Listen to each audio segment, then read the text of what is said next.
বড় একটা দাবি হচ্ছে যে একটা পার্মানেন্ট বাঁধ করে দেন। পার্মানেন্ট বাঁধ করতে যে পরিমাণ সময় লাগে, রিসোর্স লাগে, আমাদের হাতে তো সেটা নেই। আর পার্মানেন্ট বাঁধ আপনাদেরও দাবি, পার্মানেন্ট বাঁধ ফেনীরও দাবি, পার্মানেন্ট বাঁধ শরীয়তপুরেরও দাবি। আমরা একটা দরিদ্র দেশে বসবাস করি। তবে আপনাদেরকে একটা কথা বলি, অনুমোদিত একটা বাজেট আমরা হাতে পেয়েছিলাম, আমরা সেটার ভিত্তিতেই কাজ করেছি। অনুমোদনের বাইরে গিয়ে 2 মাসের মধ্যে 45 কিলোমিটারের ভাঙন রোধে কাজের অনুমোদন নিয়ে আসা, কাজ শুরু করা এবং কাজ শেষ করা, এত বড় স্কেলের কাজ আমার মনে হয় না রংপুরের আগে কখনো কোথাও হয়েছে বলে। এখন এই রংপুরকে ধরে একটা পরিকল্পনার কথা যদি বলেন, এইটা আসলে আমাদের সে অর্থে সময় নেই। আমাদের ইচ্ছা থাকলেও সে অর্থে সময় নেই। হ্যাঁ, কিন্তু একটা যেটা বড় কাজ হবে সেটা হচ্ছে রংপুরের সবচেয়ে বড় সমস্যাটা, এখন পর্যন্ত সমস্যা বলেন সমাধান বলেন, আপনাদের প্রাণের সাথে সম্পর্কিত দাবি হচ্ছে তিস্তা।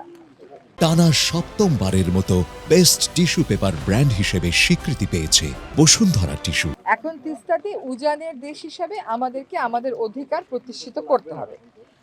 সেদিকে যেমন আমরা কাজ করছি, ভাটির দেশ হিসাবে আমাদেরকে আমাদের অধিকার প্রতিষ্ঠিত করতে হবে, সেদিকে যেমন আমরা কাজ করছি, একই সাথে ওই অধিকার আমরা যতক্ষণ পর্যন্ত ঠিক মতন এস্টাবলিশ করতে না পারি, ততক্ষণ পর্যন্ত যাতে এই ভাটির এলাকার মানুষের কষ্ট না হয়, তাদের জন্য বারবার বন্যা, বারবার নদী ভাঙন, বারবার সেচের পানি না থাকার কষ্টে পড়তে না হয়, সেজন্য চীন সরকারের সাথে আমরা কথাবার্তা বলেছি। একটা পরিকল্পনা অনেকদিন যাবৎ আলমারিতে তোলা ছিল, ওটা বের করে পরিকল্পনা আপনাদের 5টা জায়গাতেই কিন্তু এসছে, চীনারা নিজেরা এসছে, আপনাদের সাথে কথা বলেছে, আপনাদের মতামত নিয়েছে, ওইগুলি সন্নিবেশ করে পরিকল্পনাটাকে সংশোধন করে আমরা পরিকল্পনা কমিশনে পাঠিয়েছি।